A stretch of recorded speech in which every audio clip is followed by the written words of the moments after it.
Well, good morning, good evening, good afternoon. Welcome to the University of Pennsylvania. Our session today is about visa interviews, do's and don'ts. And I would like to welcome everyone, whether you're a new student or a returning student. We are looking forward to interacting with you today. I know this topic is very highly relevant to many of you, and you have a lot of questions. And we would like to answer as many questions as you can. We will do our best to provide you with important answers. At the same time, we will also provide an opportunity for you to put your questions in the Q&A portal, and we will try to provide responses to the fielded questions in the portal. Here is what I'll do. I'll give you the run of the show. I will start with a very brief overview of the visa interview do's and don'ts, practical tips related to that, very fundamental, the principles that are attached in applying for a visa. And then my colleagues, who are, of course, some of them are your advisors, will be providing responses to the questions that you will be specifically asking in the Q&A portal. So let's begin, and I hope you will enjoy this session.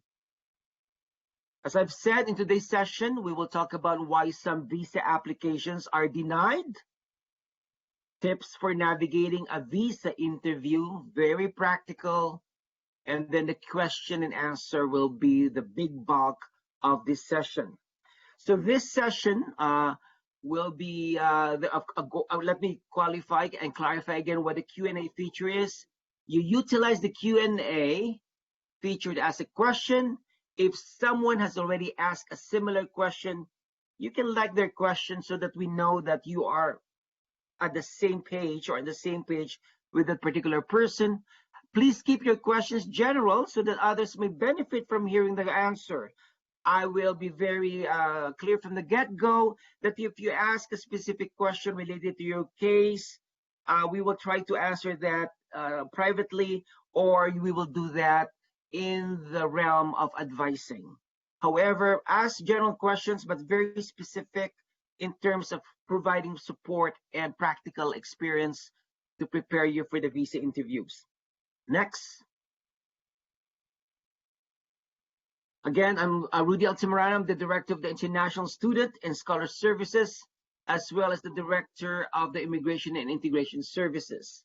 I am very delighted to welcome you to this session, but I will also introduce the members of the panel for today. Our first panelist is Lily Jiang, who is a Senior Associate Director. Lily, can you say hi to our participants this morning, this evening, or this afternoon? Lily? Hi, everyone. Yeah, this is Lily.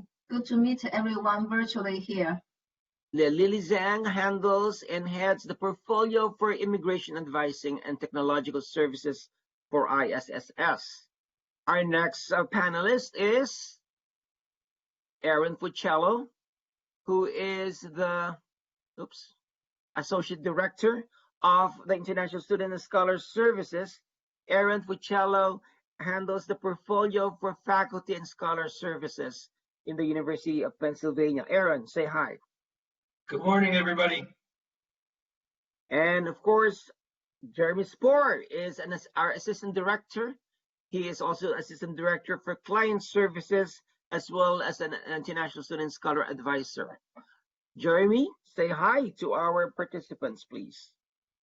Yeah, good morning, everyone. Nice to meet you on a workshop this morning. Hopefully you'll get a lot out of it. Welcome. Thank you, Jeremy. Our next panelist is Riley Cook, International Student and Scholar Coordinator. Riley is manning and trying to bring all those emails responded to and responding to a lot of queries and dealing with the volume of inquiries that we're dealing on a day-to-day basis. Riley, say hi to our students. All right, good morning, everyone. Good morning, Penn. Good morning, Rudy. Thank you for attending. Thank you. And last but not the least, for our panelists is Juan Roholt, International Student and Scholar Advisor. and she has been with us for almost 7-8 years. So Juan, say hi to our students.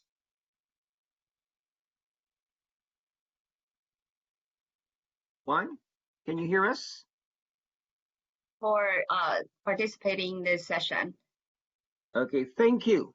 Okay, let's welcome. And of course, I would like to introduce the rest of our team. They are behind the scenes trying to monitor the Q&A and provide behind the scenes support. Again, great team here. Let me introduce who they are quickly. Okay, let's see who they are. Who are behind the scenes? Next. Jackie Bilek, our Global Student Outreach Specialist. Mariana Keravalotti, our International Student Scholar Advisor. Chao Hong Chang, International Student Specialist for Graduate Students. Aaron De Bruin, International Student Specialist for Undergrad Students. Chi Wei Wang Ma, International Student Scholar Advisor. Niall Miller, Marketing and Outreach Coordinator. Amanda Phipps, International Student Scholar Coordinator. Melinda Pons, who is our data analyst and coordinator of technological services. Dana Steinfeld, a senior assistant director, and Ryan Villanueva, assistant director for immigration, integration, and community engagement. So welcome all of you, and we are ready to start. Okay, next one.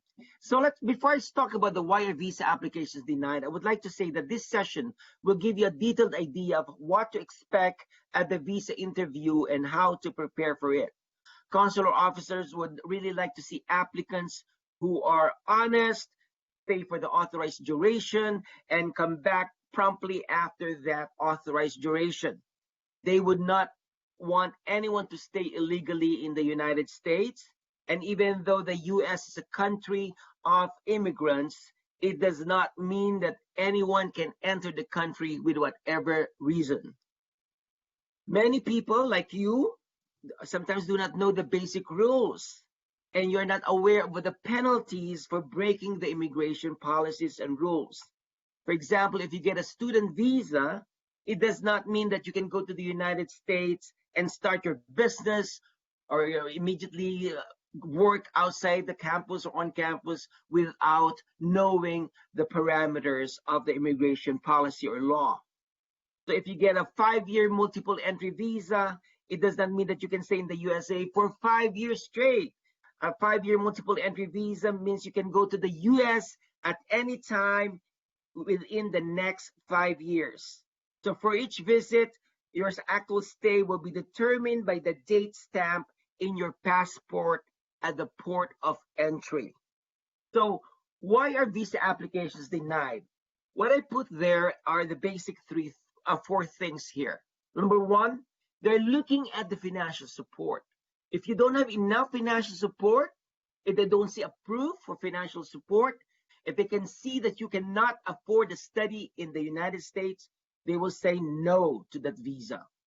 Another number two is if you cannot articulate clearly why you want to come to the United States and study at Penn, if they can see some inconsistencies in that answer and you're not able to share that, that will be a basis for the denial of your visa.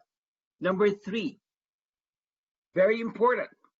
I myself, as a former international student, I arrived here years and years ago. I went to the visa interview for a student visa twice. And so, I know it's a long time, but almost the basic tenet of applying for the visa is the same. And this one is one of the most important parameters or criteria for visa approval. You have to provide clear reasoning for returning to your home country after completing your studies. That has to be clearly articulated. And number four, your strong educational credentials. They will look at that also. Of course, that will depend on what visa you're applying for. And so I would like to specifically talk about this more in detail. When you are talking in terms of this, let's not talk about why visas are being denied, but let's focus more on analyzing the context of a visa interview. And we will provide you with practical tips and, of course, answer your questions. So next slide, please, Ryan. One of the main character that you will be interacting with, of course, is the visa officer or the consul, or what they call consular officer.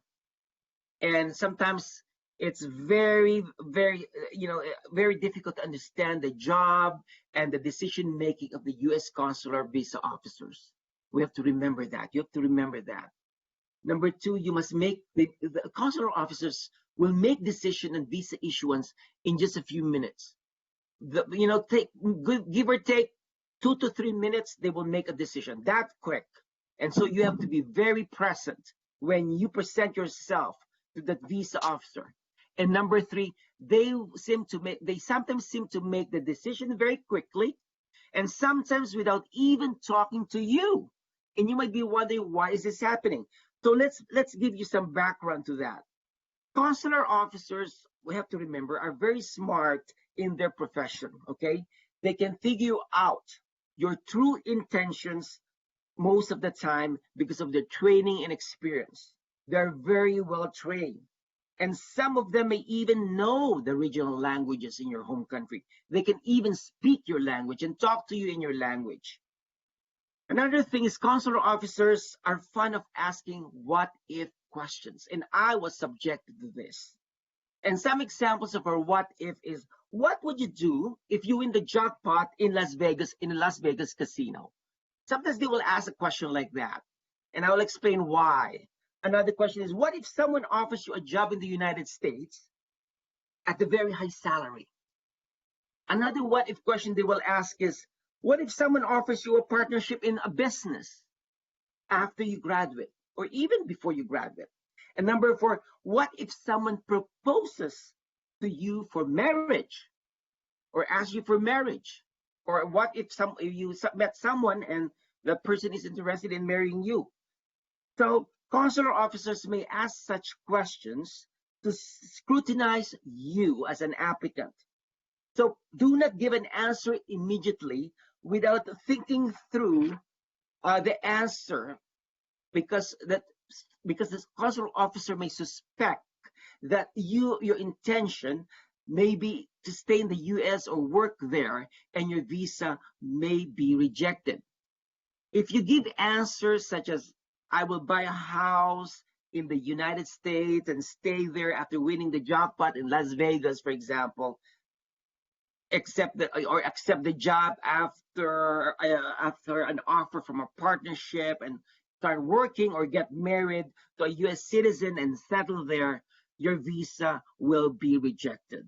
Okay, when you're applying for a student visa, you're just supposed to study and not just stay in the United States forever because of one or another reason. And so I'm talking about, sometimes it's the third point here. The consular officers make the decision very quickly, sometimes without even looking at my documents or talking to me. How can he or she make the decision? Many people complain that the visa officer neither asked any questions to look at any documents and rejected your application, which is not fair at all, maybe in your assessment. It is not like that in reality, okay? Visa officers are experts in their profession, as I have said, and they are appointed in consulate in foreign countries after extensive training. And due to their vast experience, they can figure out the true intentions of applicants like you just by looking at you. You know, they can read you, they can see your behavior, they can listen to your answers, they can read between the lines. They can even figure out whether the information provided in the application in documents may be real or falsified, or complete, or there is something that is missing. They do not need to talk to applicants in many cases. And you may be surprised to know what thinking they may know, such, how can they know about this? And sometimes they know the value of the property. If you provide, for example, I provide financial support, like I will show them properties in my home country so that I can pay for my education. They will know the value of properties that you're presenting in a given area of income or income tax ratios and many other things. So they know a lot. So I just want you to be aware of that. Um, so with this, I would like you to be aware that when you apply for that visa or when you go to the visa interview, arrive early so that you can be prepared. You don't want to miss your interview just because you got stuck in traffic, especially in my country where traffic is enormous and unbelievable. And so do not get nervous before you even arrive. Prepare yourself. Do not be nervous. Be confident. Act confident even before you enter the US Embassy. And you will be more confident if you're prepared thoroughly. Okay? And so when you meet that US visa officer, that main person that you will be dealing with in the embassy, smile when you meet the visa officer for the first time. Do not show signs of nervousness, such as flickering eyes or trembling fingers, if you can help it, as they could go against you. Look into the eyes of the officer while speaking. Okay, that's one of the things for that in terms of dealing with US visa officers. Ryan, next, please.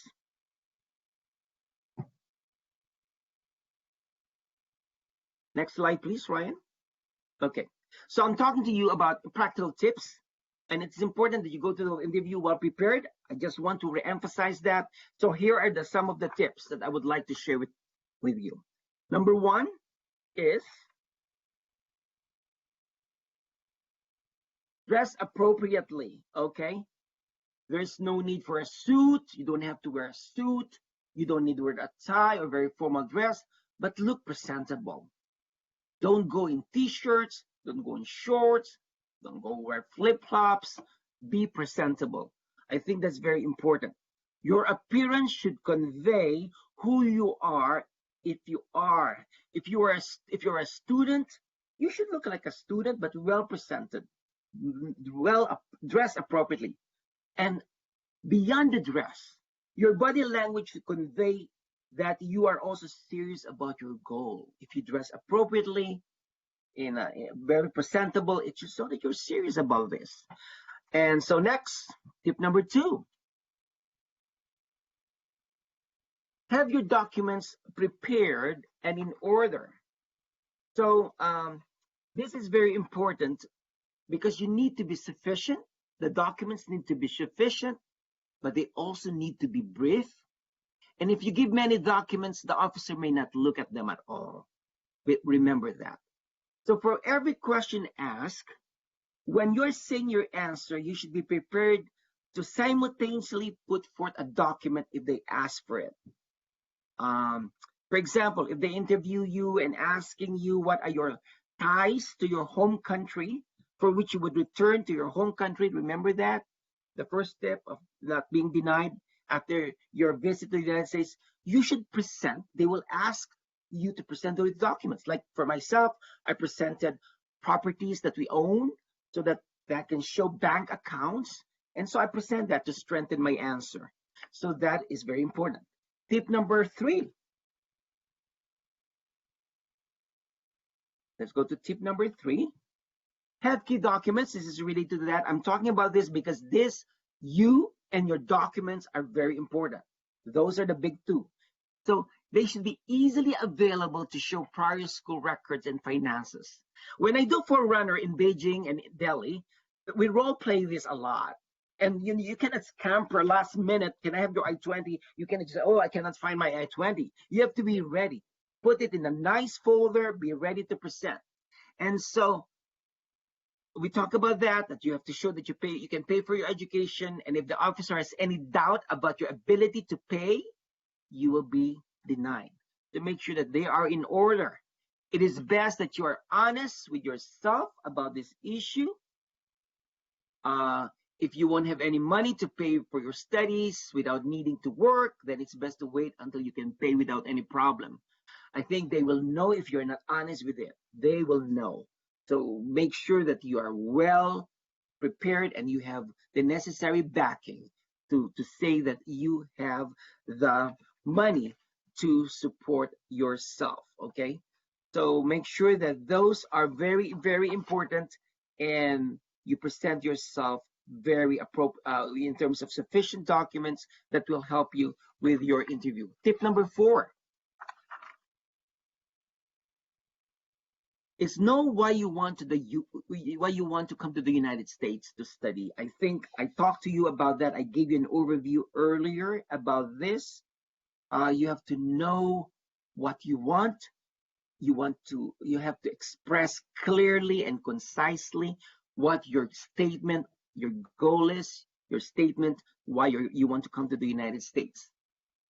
This is, for me, this is what I did before. You don't have to do this as an option. You can prepare a short essay. I think you have done this at Penn when you apply for your schooling, for your admission. Prepare a short essay about your statement, your goal statement, your personal statement, put it in bullet points or other format. Of course, don't memorize it, but get to know it. Put it in your mind and naturally express it. A question that is very critical is, what do you plan to do with your degree after your studies? And if you remember me talking about the what if questions that the consular officer will be asking, this can be related to that.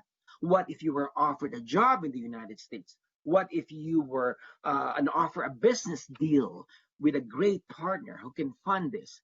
You have to provide answers about being able to return to your home country and provide and be a great contributor to your home country. I think they want to assess you if you will come back and you will return to your country after your studies.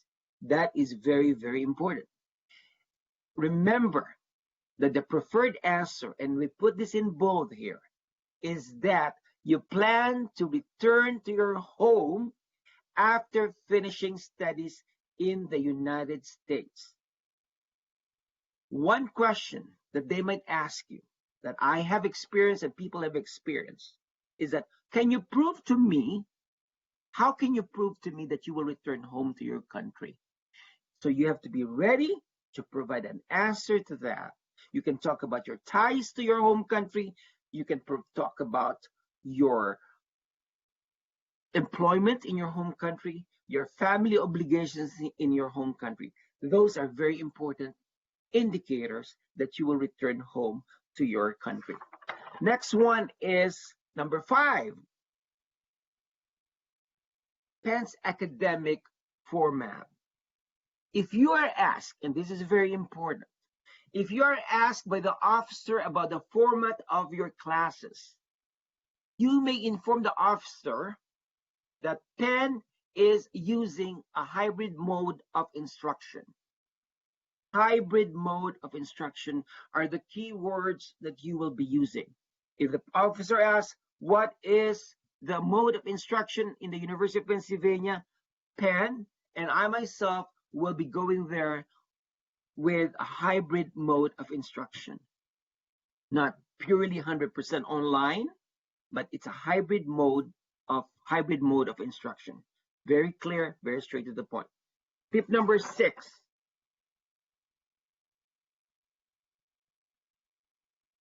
Number 6 is you don't need to offer unsolicited information. I think this is very important. Do not answer a question that is not being asked. I think one of the pitfalls of students is they're so excited, they want to persuade the consular officer that, yes, I am qualified, I am eligible for the visa, so I'm providing you with all the answers that you need. Do not answer a question, and do not answer a question if it's not being asked. If they didn't ask you about question A, do not provide answers to question A. If they're only asking questions about this question B, then provide answers about question B and do a great job answering question B. Number 2 is do not show documents that are not being asked of you. I told you earlier that documents are very, very pivotal. However, if you're showing documents that are irrelevant, the consular officer may think that you are overdoing that, and they will get annoyed if you're presenting this fake of documents. Just present the documents that the consular officer is asking. Just present documents that are relevant for your visa interview. Okay, I hope I'm clear with that. And finally, let's talk about final thoughts here. Okay, and then we will go to the Q&A. In bold here, be prepared.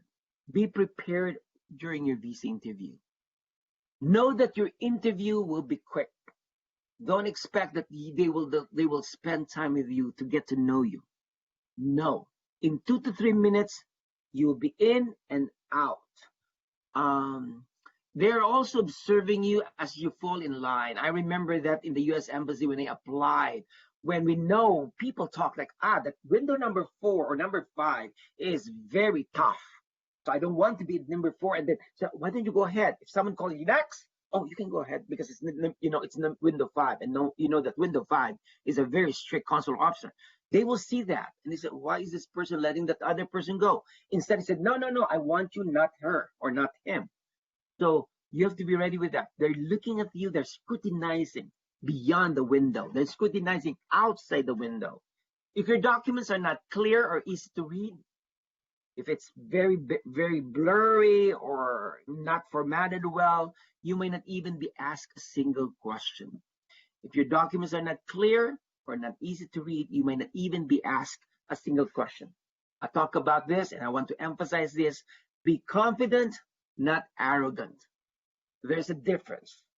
Being confident, you can be positively confident. You can have that aura and the presence, but don't be arrogant. Be polite. Be professional and nice. Be professional and nice. Do not argue with a visa officer. So I said about being polite, do not argue, do not ask unnecessarily or unrelated questions. They will not ask you do you have any questions for me? So do not ask any unrelated questions. And do not unnecessarily elaborate your responses as this may not work in your favor. Don't overdo it. Also, demonstrate respect in your language if you do not feel this is being reciprocated. Okay?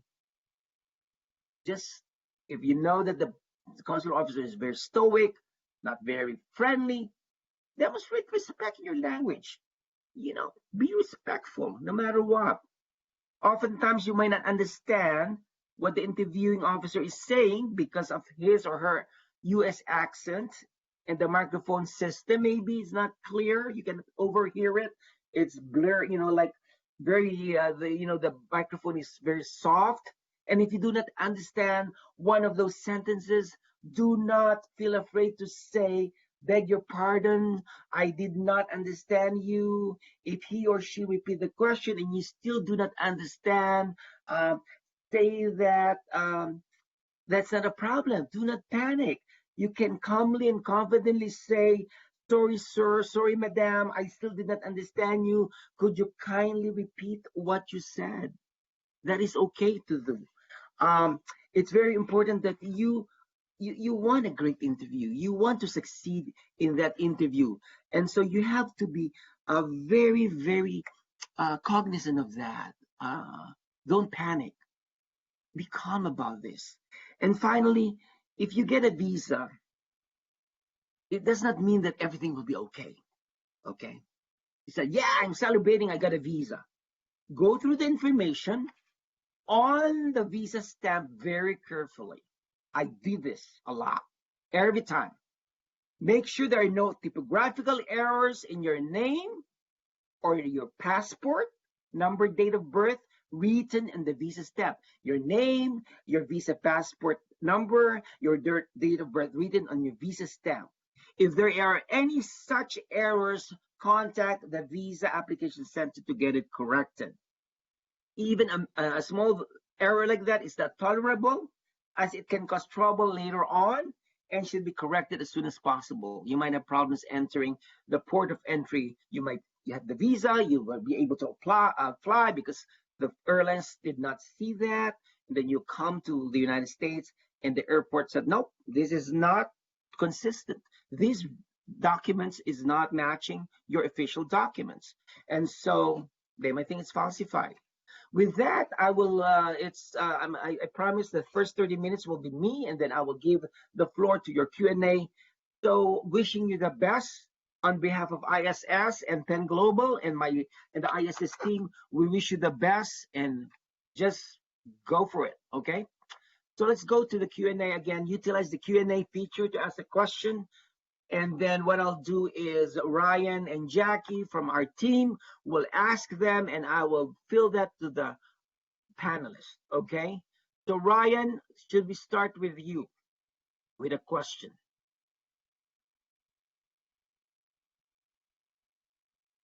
Let's see if Ryan has a question from the Q&A. Hi, Rudy. Yes, we have a question here from the Q&A. How long will it take for ISSS to approve the arrival form and activate SEVIS? The new transfer student does not have their SEVIS activated and studies back in their home country. Will their current F1 visa be canceled? I will ask that question to Riley. Riley, would you like to take that question? I don't think that the activation of the arrival form is a very long-term process. I actually would defer to other panelists if they know exactly what our typical turnaround time is right now. Now, if a new transfer student does not have their SEVIS record activated and returns back to their home country, then they would no longer be in F1 status in the U.S. And their SEVIS record would not continue in active status. Thanks, Riley. Anyone wants to add to the answer of Riley? Lily, do you have an answer? Yes. Hi, Rudy and Riley. So what I want to clarify is for transfer in students, it is important before you leave United States, we want you to check in with ISS. If you do so, then it will give us an opportunity to activate your SEVIS records. Of course, we need to verify the information you reported.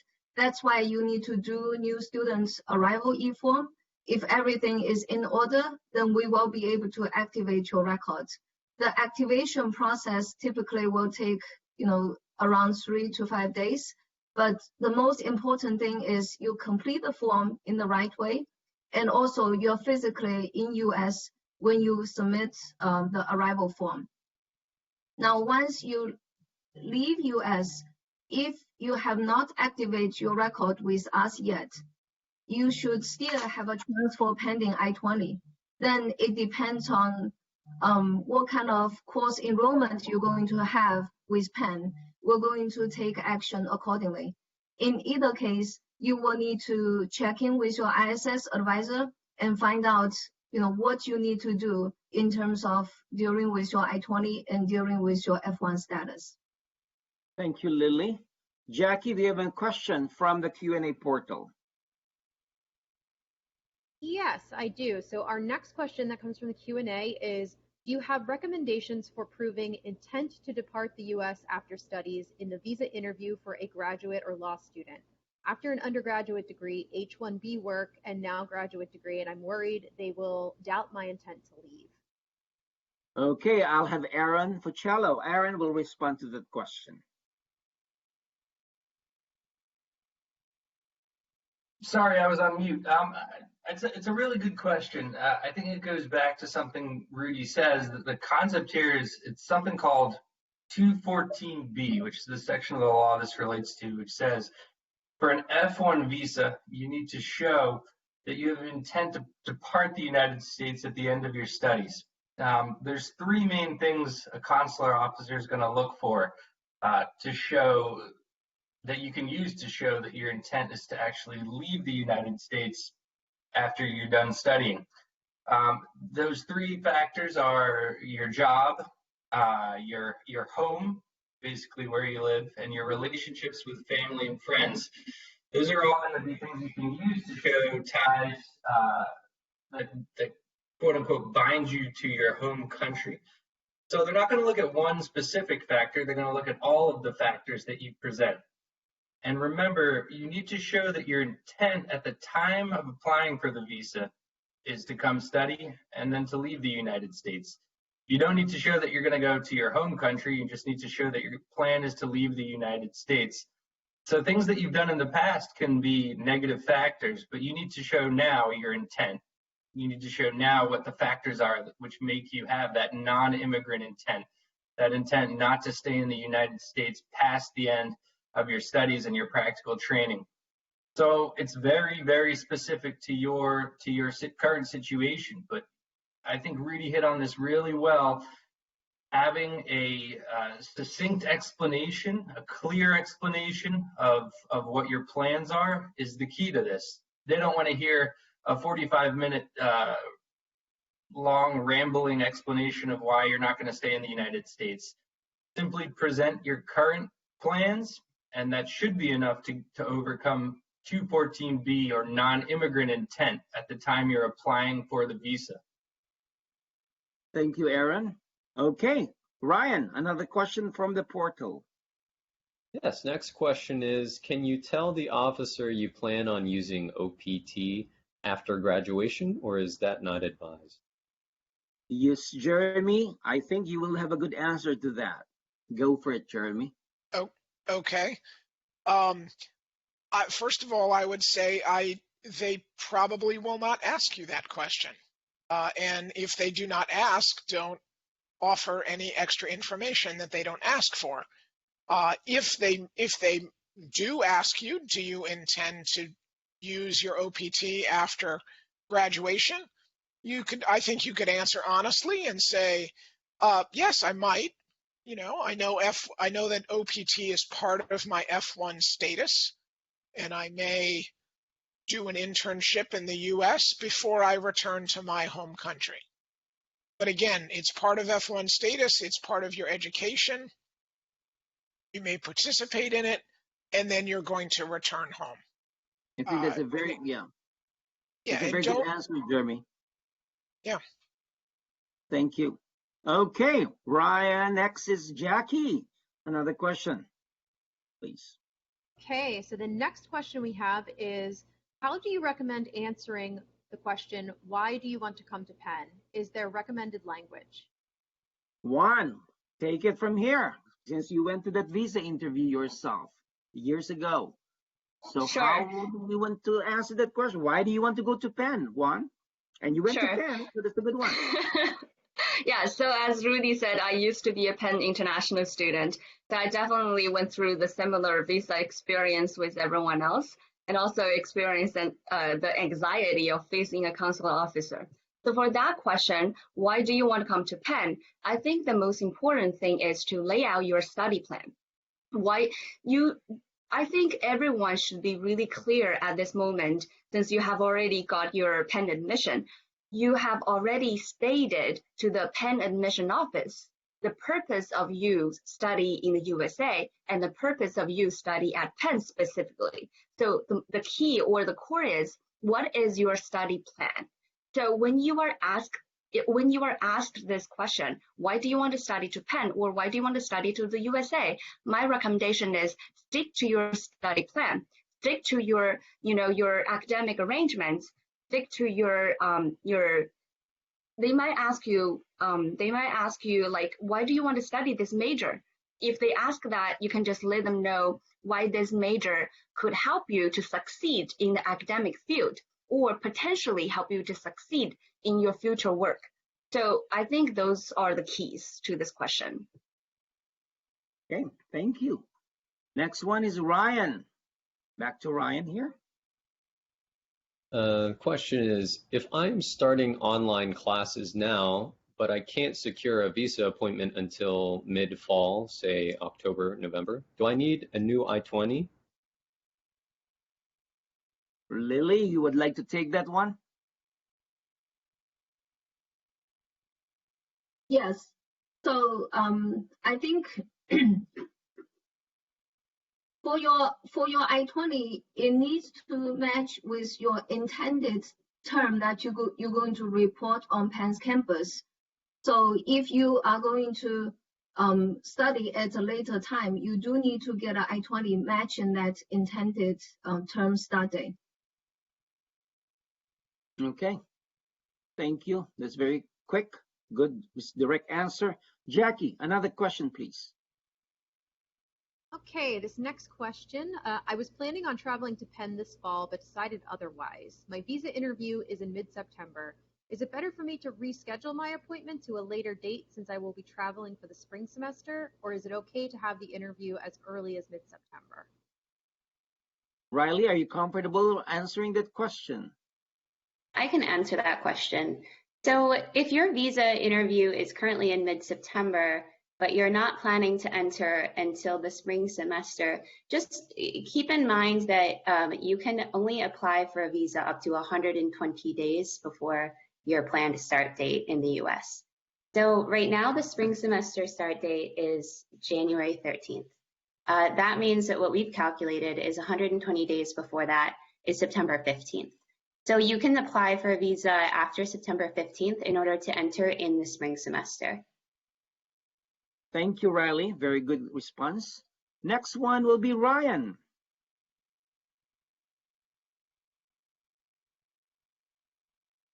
Hi, yes. The next question is, I already filled out my DS 160 at the beginning. I was starting in the fall semester. However, decided to start in the spring semester, and I'm waiting for a new I-20 with a new start date.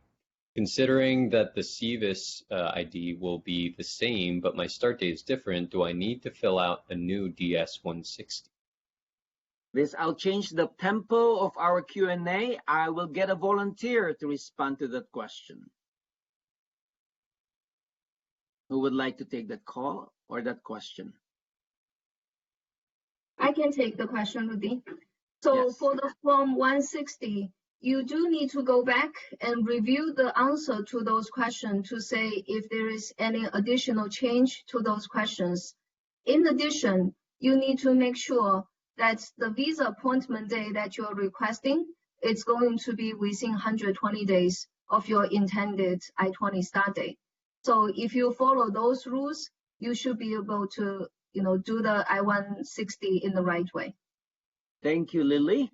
Jackie, I'll just add to that, Rudy, if I could. Yes, I think Aaron. it's important just to, again, it goes back to something you said earlier, Rudy, is that everything needs to be consistent and you need to be truthful. So if information is incorrect in your DS-160, that could cause a big issue when you go to the interview. So you need to make sure that your start date, for example, and all the information on your DS-160 is accurate at the time you go to the visa interview. The last thing you'd want is to get administrative processing because something's not consistent on the DS-160 form when you go for the actual interview. So make sure everything's accurate and correct on that DS-160 application form before you go to the interview. Thanks, Aaron. Okay, next one, Jackie. Okay, our next question here is, if there is still a travel ban between the US and my home country, will I be able to come to Philly with the materials provided by our school, or must I stay in a third country for 14 days? I think Jeremy can answer that question. Jeremy, go for that question. Okay. Yeah, the first, there's kind of two parts to that question. The first part is we know that there are travel bans between certain areas of the world or certain countries and the US. And those are things that are a bit beyond immigration. They're usually virus related and they can change rapidly. And that part, there's not a lot we can do about that. We know that some students are traveling to third countries to kind of self-quarantine for the 14 or 15 days before they attempt to arrive in the US. And we know that that has worked for some people, and other people are trying it. At the same time, we have to emphasize that those kinds of travel plans can be a bit risky, and it is up to you to make the decision if that's how you want to handle your arrival in the US. It may work, but you have to be aware travel bans can change and you could be stuck in the third country and not be able to come directly to the US. So I guess the answer is it's up to you. It may work, but it could be risky. So. Thanks, Jeremy. Okay, I think Ryan is next, correct? If I'm not mistaken, I'm trying to alternate Ryan and Jackie. If that's Ryan, yeah, go for it, Ryan. Yes, related to that question is, what is your suggestion about traveling to a neighboring country to get our visa? Embassies in my country have not been open since March. Okay, that's a very good question. Juan, are you comfortable answering that question?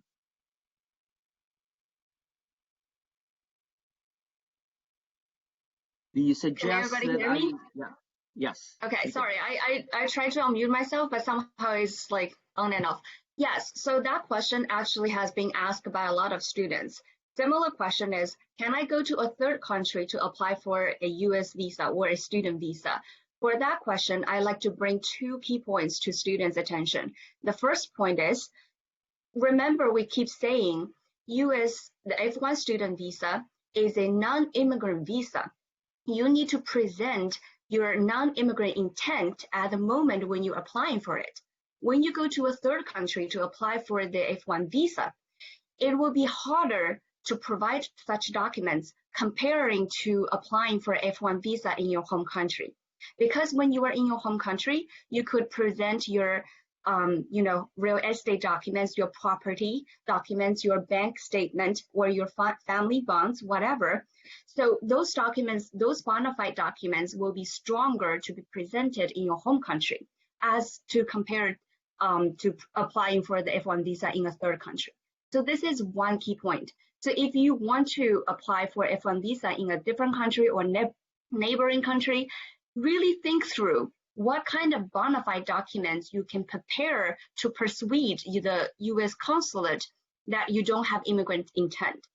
So that's the first point. The second point is some US consulate, they might not accept any applications if the applicants are not the resident or are not the citizen of that country, or they will prioritize its own citizen or its own permanent resident of that country's case for yours. So if you decide to apply for a visa in a third country, it might take a longer waiting time, or you might stuck in that third country and miss the important time for you to report to the school. So it can be a really tricky situation or a tricky decision. So when you are deciding to make that decision to go to a third country to apply for a visa, really think through what documents you can bring and evaluate the risks. What if you are stuck in the third country? What you can do? That's my suggestion for you.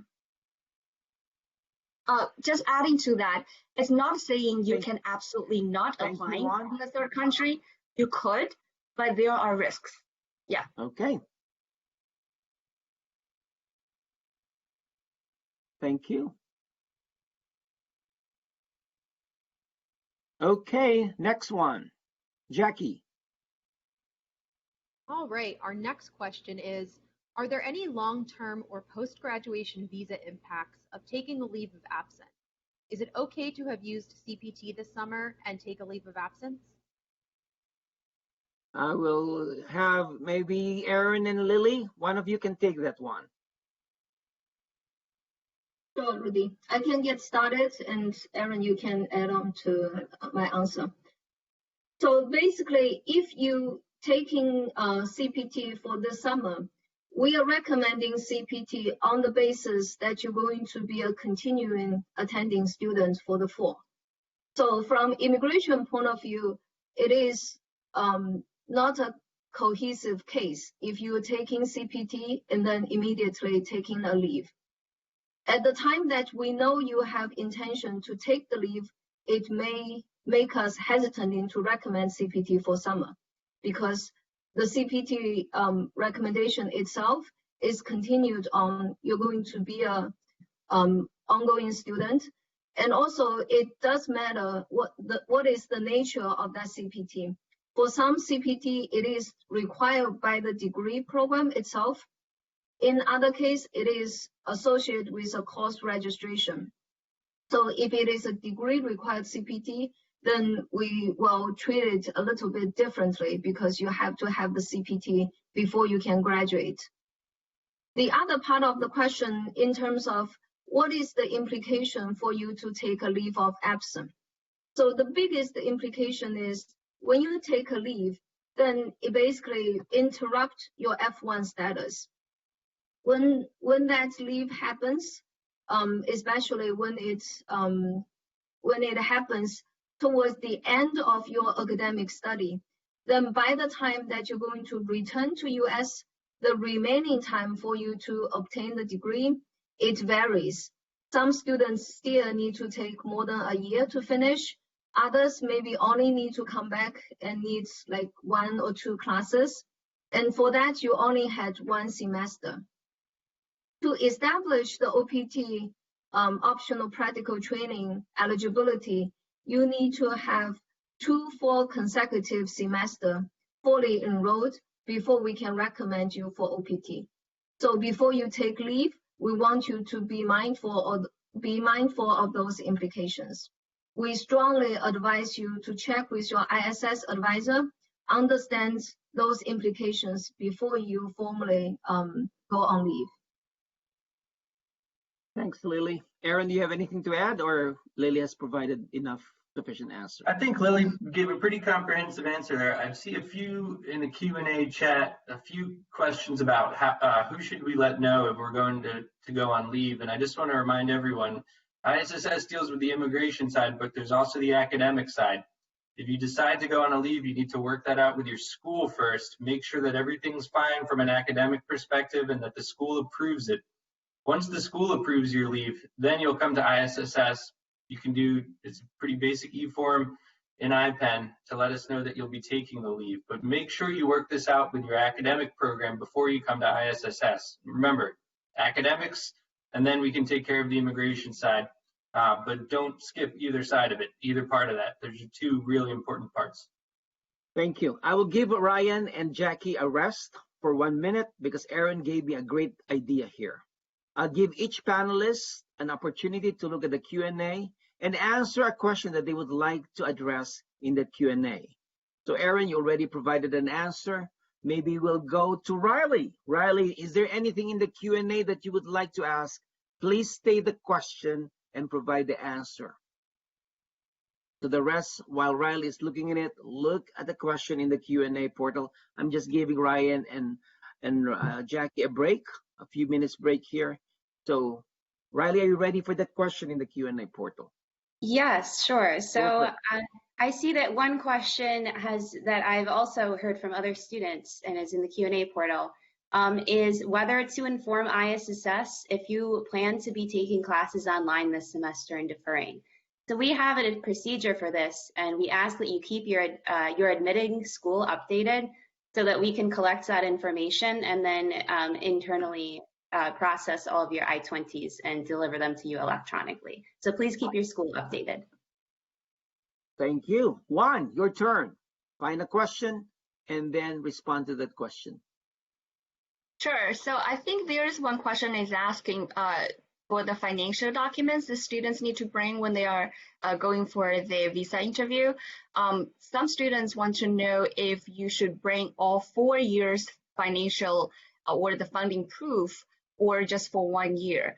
So I think for this question, you could just bring the 1 year financial documents. That would be good enough.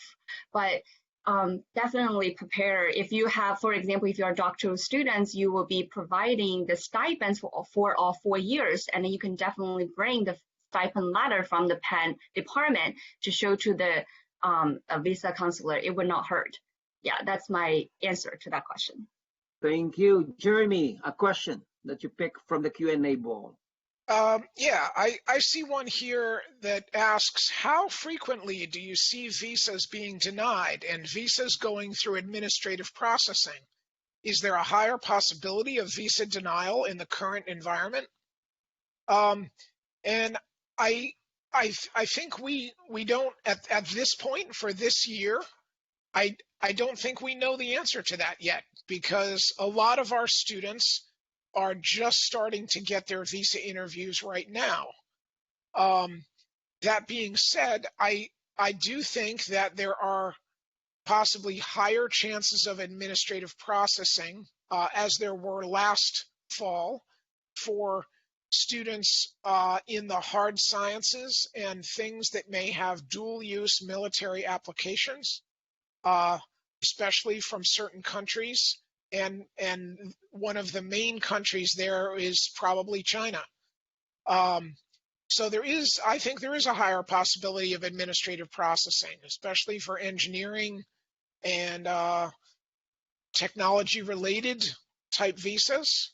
I think it's a possibility, but it's also, last year we had hundreds of students come and there were only, 10 or 15 who had administrative processing. So, don't think that you're definitely going to get it or you're not going to get it, but there is a chance.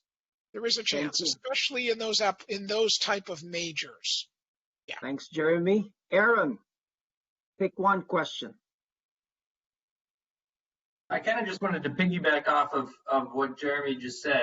I've had the chance to work with multiple former consular officers, and they all of them have told me the best advice that they can give for someone applying for a visa is to be completely truthful and completely honest. So we all know you're smart because you're coming to Penn to study, but just try to be truthful and honest and don't try to play any games. I think that puts you in the best position possible to get the visa approved. If consular, remember there's a human component to this. You're sitting down face to face with someone. So if a consular officer thinks you're trying to be tricky, there's a very good chance that they'll either put you into administrative processing or deny the visa. So try to be succinct. Try to have your ducks in a row. In other words, try to have a clear explanation as to why you're coming to the United States, and you put yourself in your best position possible to get the visa approved while you're there. Don't try to play games. Don't try to be tricky. Don't try to cover up anything, because we know you're smart and you're coming to Penn. Consular officers are smart too, and they do this all day. And as Rudy hit on before, they know what to look for. So just go in, make a clean presentation, be presentable, have a good story. Don't have too much information, and don't offer up information that they're not asking about. That's going to put you in the best position possible to get the visa approved.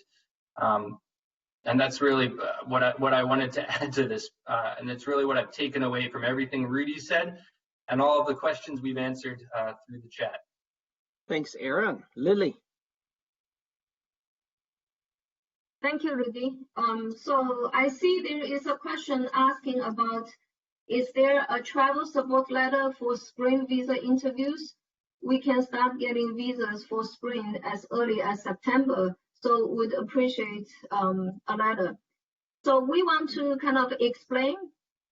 Some students, they actually asked us, if they go for visa interview, is support letter helpful? As of right now, we do say support letter can clearly explain what is Penn's intent in terms of offering academic deliveries. And such letter will come from your academic department, your school directly. We have communicated with school and departments to say the support letter needs to be supporting student visa interview application. So we started to issue the support letter for fall term. But if you go for visa interview for spring term, it's better to get the letter updated to match the term that you are attending. And the department should be able to give you such letter.